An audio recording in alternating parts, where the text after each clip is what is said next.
Hello, and welcome to this presentation on an analysis of blunt force trauma. In the presentation, we're going to be looking at an overview of blunt force trauma and the methods that anthropologists use to identify blunt force trauma.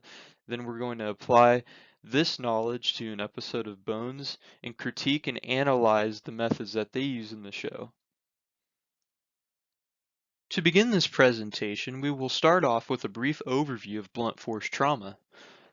Blunt force trauma, in a simple definition, is trauma caused by a blunt instrument or object.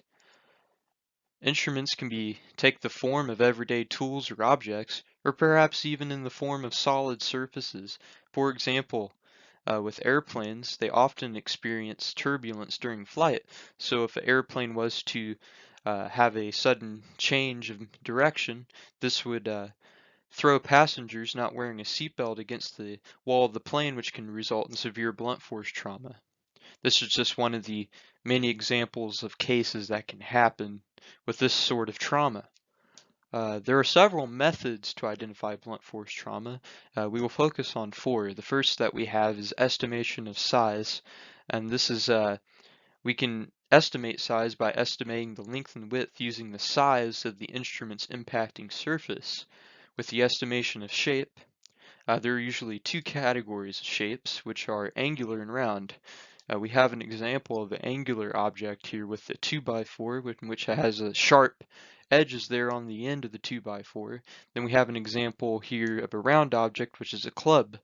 And with these two different categories of shapes, it is usually much harder to identify round shapes, as across the board with all round-shaped objects, they all leave the same imprint into bone, rather as angular objects actually leave their distinct shape, their distinct imprint into the bone that it impacts, for example.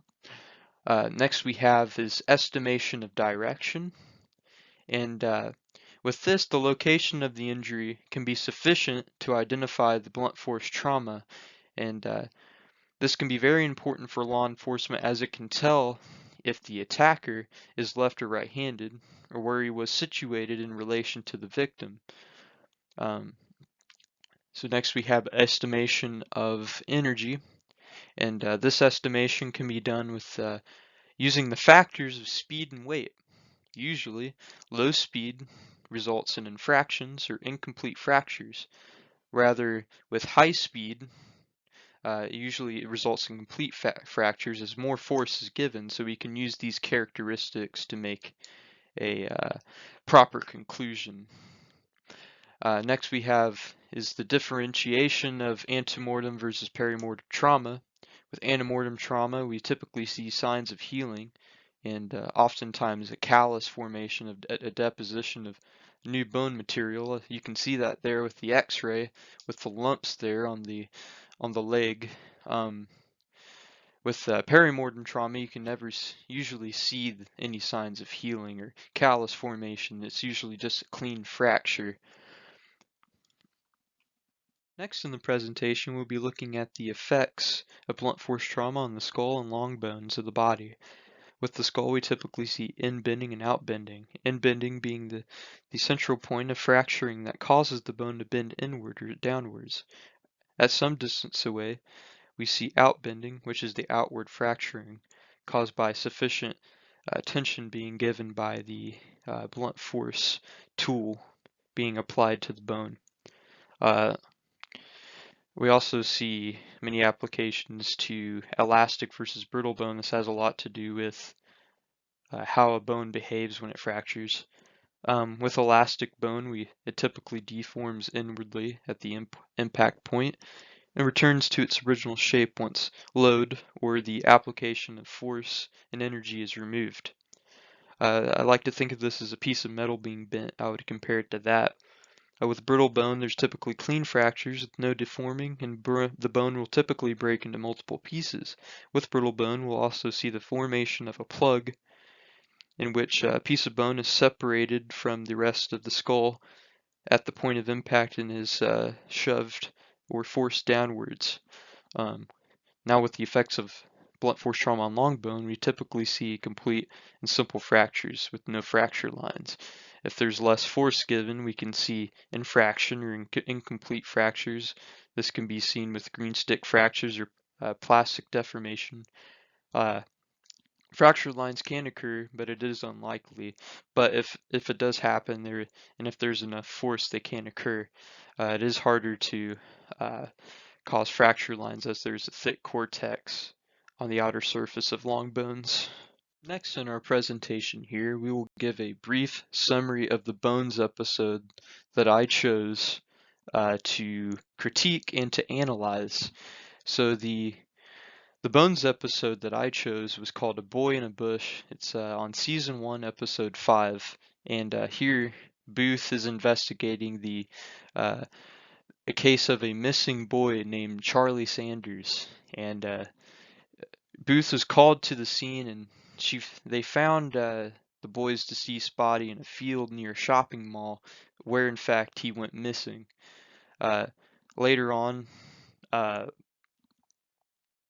they begin to question Charlie's mother, Margaret Sanders, who also has 2 foster sons, but she in fact says that Charlie is her only biological son.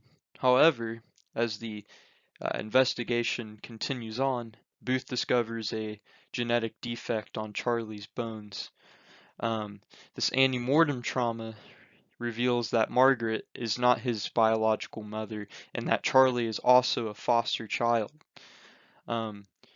During the episode also, they get some surveillance footage from the mall that indicate that Charlie's foster brother abducted him but did not kill him.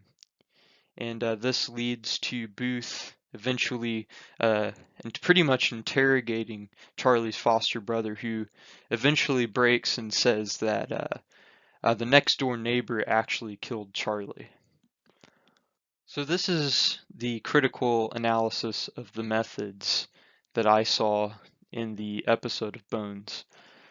With Charlie's trauma, we saw that his sternum was completely fractured along with the ribs lateral to his sternum.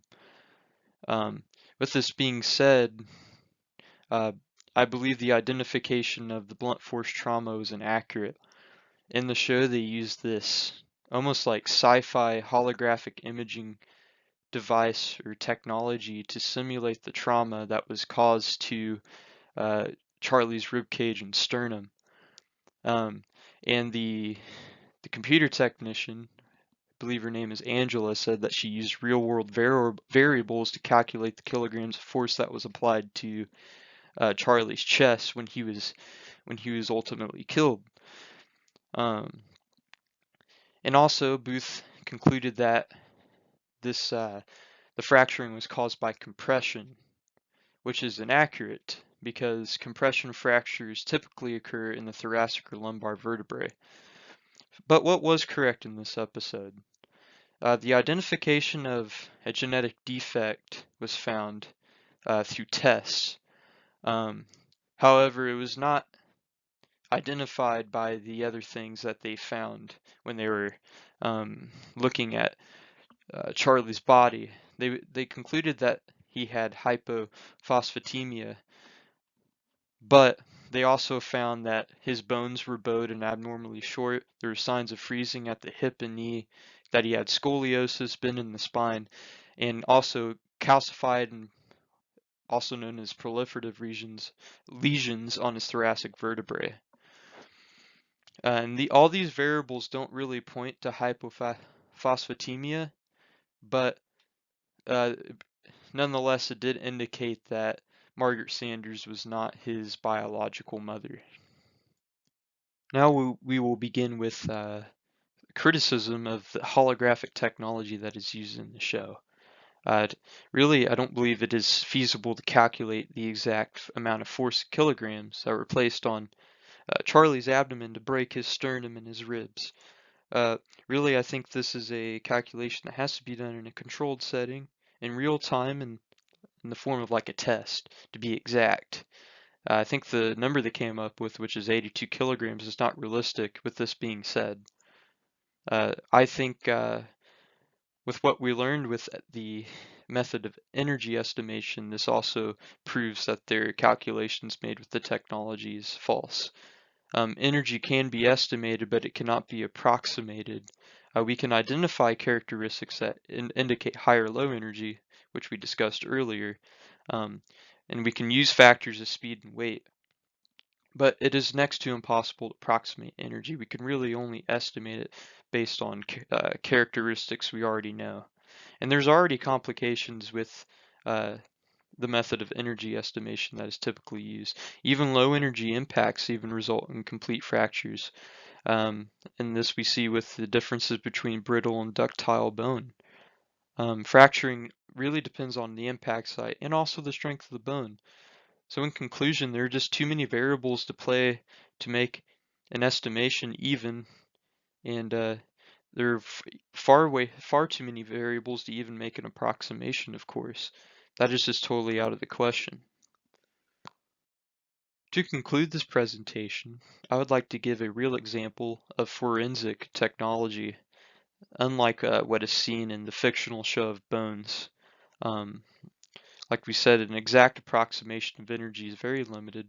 However, we can differentiate and use technology to differentiate between antemortem and perimortem trauma. And this can, of course, be very helpful in the identification of blunt force trauma. The University of Edinburgh conducted a study that is seeing the development of a 3D imagery technology that is similar to a CT or CAT scan, and it produces reconstructed three-dimensional multi-detector computed tomography, abbreviated as 3D MDCT imagery. And pretty much this produces images that are used to identify pathological trauma, like let's say proliferative lesions like we saw with Charlie in the Bones episode, which is an example of antemortem trauma. And we also can be used to identify perimortem trauma, such as like clean fractures or maybe fractures caused by scavengers picking away flesh from the bone, for example. And this method can be more accurate than just simple estimation methods, as it can be viewed in a software program. It can be viewed digitally, so it can give investigators a much more broad image, a much more broad field to look from.